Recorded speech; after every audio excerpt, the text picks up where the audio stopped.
MLA అభ్యర్థి పవన్ కళ్యాణ్ గారికి ballot number 4 గాజు గ్లాసు గుర్తుకు ఓటు వేసి 1,00,000 ఓట్ల మెజారిటీతో గెలిపిద్దాం. అధ్యక్షురాలైన కృష్ణవేణి గారిని సభను ఉద్దేశించి 2 నిమిషాలు బ్రీఫ్ గా మాట్లాడాల్సిందిగా కోరుచున్నాం.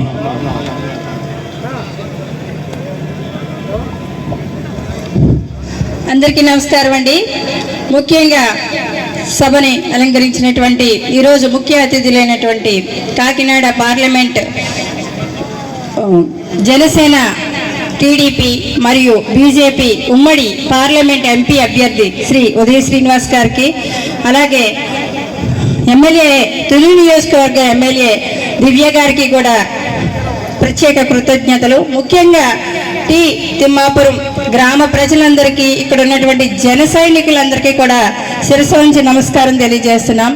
ఎందుకంటే ఇక్కడికి వచ్చినటువంటి తెలుగు తమ్ముళ్ళు, అలాగే మన తెలుగు మహిళలు, వీర మహిళలు, మన జన సైనికులు కూడా కలిసికట్టుగా ఇంత అంగరంగ వైభవంగా ఇక్కడ ఈ కార్యక్రమాన్ని ఒక గ్రామంలో ఇంత ప్రపంచంగా ఇలాంటి కార్యక్రమాన్ని నిర్వహించడం అనేది నిజంగా చాలా హ్యాట్స్ ఆఫ్ అండి. మనం జనసేన పార్టీ అధ్యక్షులు పవన్ కళ్యాణ్ గారి గురించి పరిచయం అవసరం లేదు. ఎందుకంటే 10 ఏళ్లుగా పార్టీని పెట్టి ఈ రోజుకి కూడా ఆయన 2 చోట్ల కూడా ఓడించబడినా సరేగాని ఆయన్ని ఈ రోజుకి కూడా దమ్ముండి నిలబడినటువంటి నాయకుడు పవన్ కళ్యాణ్ గారు. అలాంటి నాయకుడిని ఓడించుకొని అక్కడ 2 చోట్ల కూడా ప్రజలు ఇవాళ బాధపడుతూ ఉన్నారు. ఇవాళ పిఠాపురం నియోజకవర్గ ప్రజలు సాదరంగా ఆహ్వానించి మీ వెనకాల మేమున్నాము, నీతి నిజాయితీ ధర్మం చచ్చిపోలేదు, ఎప్పుడు కూడా ధర్మం గెలుస్తుందని పవన్ కళ్యాణ్ గారిని ఆహ్వానించడం, ఆయనకి అశేషంగా ప్రజాదరణ లభించడం చూసి ఆంధ్ర రాష్ట్ర వ్యాప్తంగా ఆయనకున్నటువంటి ఫాలోయింగ్ చూసి చాలా మంది వైసీపీ నాయకులు పరుగులు పెడుతూ ఉన్నారు. కానీ ఖచ్చితంగా చెప్తున్నాం, ఇవాళ రాష్ట్ర ప్రయోజనాల కోసం పవన్ కళ్యాణ్ గారు తీసుకున్నటువంటి నిర్ణయాన్ని ప్రతి ఒక్కరూ కూడా శిరస వహించాం. ఇవాళ 10 ఏళ్ల నుంచి జెండా మోస్తూ జన సైనికులతో పాటు నేను కూడా జెండా మోసిన వ్యక్తిని. 10 ఏళ్ల నుంచి కూడా ఇంత కష్టపడ్డాం. ఇంకొక రోజు మనం 13వ తారీఖు మనకి ఎలక్షన్ అయ్యే వరకు కూడా మనం ప్రతి ఒక్కరు కూడా అప్రమత్తంగా ఉండి ప్రతి ఒక్క ఓటర్ని కూడా మనం ఉమ్మడి ప్రభుత్వాన్ని స్థాపించుకోవడానికి ప్రతి ఓటుని కూడా మిస్ కాకుండా ప్రతి వీధిలో ప్రతి ఇంట్లో ఉన్నటువంటి ఓటుని, మనకు అనుకూలంగా ఉన్నటువంటి ఓటుని, ప్రతి ఓటుని కూడా తీసుకొచ్చి పూలం బూతులో వేయించి మన ప్రభుత్వాన్ని స్థాపించి అప్పుడు మా కూటమి విజయం ఇదని మన విజయ పదంతో చెప్పడం ఖచ్చితంగా ఇదే మనం చేయబోయేది. ఇవాళ కూటమి విచ్ఛిన్నమవుతుంది, కూటమి వాళ్ళ మధ్య పొరపచ్చాలు ఉన్నాయి అని చెప్తున్నారు. ఒక కుటుంబంలో ఉన్నటువంటి వ్యక్తులకే సమానమైనటువంటి అభిప్రాయాలు ఉండవు. కానీ ఇంతమంది ఉండి, ఇంతమంది జన సైన్యం కానీ, తెలుగు తమ్ముళ్ళు కానీ, బీజేపీ నాయకులు కానీ అందరం కలిసికట్టుగా ఇంత ముందుకు వెళ్తున్నామంటే ప్రత్యర్థికి ఎప్పుడు కూడా నేను సింహాన్ని పుణ్యాన్ని చెప్పుకోవడం తప్ప అది పెద్ద పిల్లని ప్రజలకి అర్థమైంది. పరదాలు లేకుండా బయటకు రావడం, హెలికాప్టర్ లేకుండా బయటకు జనంలో జరగలేని వ్యక్తి పెద్ద పెద్ద పగర్భాలు చెప్తూ ఉంటారు. ఇవాళ పేటీఎం కార్యకర్తలు మన జనసేన తంగిళ్ళ ఉదయ శ్రీనివాస్ గారి మీద కొన్ని అవాకులు చవాకులు మాట్లాడుతూ ఉన్నారు. ఎందుకంటే కష్టం విలువ తెలిసినటువంటి వ్యక్తుల గురించి ఎప్పుడూ కూడా ఎవరు కష్టం తెలిసిన వాళ్ళు మాట్లాడరు. ఆయన ఇంజనీరింగ్ డిస్కంటిన్యూ చేశారంటూ రకరకాల ప్రలాపనలు పేలుతూ ఉన్నారు.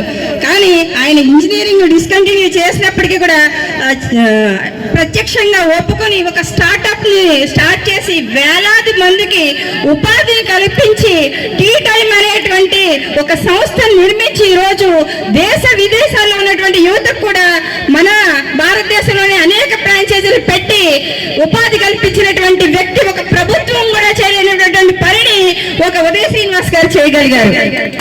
ఇవాళ జగన్మోహన్ రెడ్డి గారు సిగ్గుపడాలి. జగన్మోహన్ రెడ్డి గారిని వెనకేసుకొస్తున్నటువంటి వాళ్ళు పేటీఎం బ్యాచ్, 5 రూపీస్ బ్యాచ్ ఒకటి అర్థం చేసుకోవాలి. మీ జగన్మోహన్ రెడ్డి లాగా ఏమైనా 10th క్లాసు పరీక్షా పత్రాలు లీక్ చేసి జైలుకి వెళ్ళినటువంటి వ్యక్తి అయితే ఒకవేళ అలా అనుకోవచ్చు.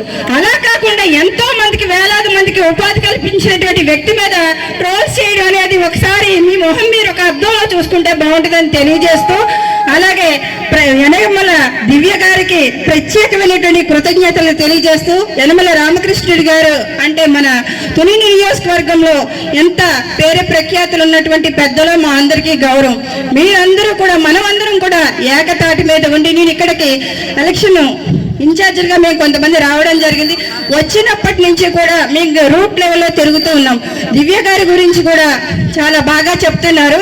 అలాగే మా ఎంపీ అభ్యర్థి ఉదయ శ్రీనివాస్ గారు కూడా తక్కువ టైంలో మనకి పాలిటిక్స్ లో కొత్తగా వచ్చినా సరే కానీ ఇవాళ తుని నియోజకవర్గం అనే కాదండి, కాకినాడ పార్లమెంటు అభ్యర్థి, వైసీపీ అభ్యర్థిని మనం చూసుకోవచ్చు. 3 సార్లు ఓడిపోయినటువంటి వ్యక్తి, ఎలక్షనీరింగ్ చేసి 3 సార్లు కూడా అశేషమైనటువంటి అనుభవం ఉన్నటువంటి వ్యక్తి.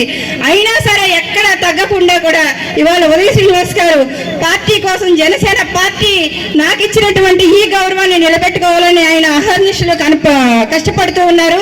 అలాగే దివ్య గారు కూడా అలాగే కష్టపడుతుంటారు. మన తుని నియోజకవర్గం నుంచి విచ్చేసినటువంటి జన సైనికులకు, తెలుగు తమ్ములకి అందరికీ కూడా ప్రత్యేక ధన్యవాదాలు తెలియజేసుకుంటూ, మనం ఓట్ని కన్వర్ట్ చేసుకుని ఒక్క ఓటు కూడా మిస్ అవ్వకుండా మేము రూట్ లెవెల్లో తిరిగితే తెలుస్తుంది మన జనసేన అలాగే టీడీపీ కార్యకర్తలు, బీజేపీ కార్యకర్తలు ఎంత ఐకమత్యంగా ముందుకు వెళుతూ గ్రామ స్థాయిలో ఎంత ప్రపంచనంగా ప్రచారం నిర్వహిస్తున్నారో నేను దగ్గరుండి చూస్తున్నాను. దీన్ని ఓటుగా మలిచి మన బూత్ వరకు తీసుకొచ్చి ఖచ్చితంగా మనం పవన్ కళ్యాణ్ గారి నాయకత్వాన్ని, అలాగే చంద్రబాబు నాయుడు గారి నాయకత్వాన్ని, నరేంద్ర మోడీ గారి నాయకత్వాన్ని కూడా గెలిపించాల్సినటువంటి బాధ్యత మన భుజస్కంధాల మీద ఉంది. కాబట్టి ఇప్పుడు ఖచ్చితంగా కష్టపడి మనం ఈ కూటమిని గెలిపించుకోవాలని మరొకసారి తెలియజేసుకుంటూ, జై జనసేన, జై పవన్ కళ్యాణ్ గారు, జై హింద్.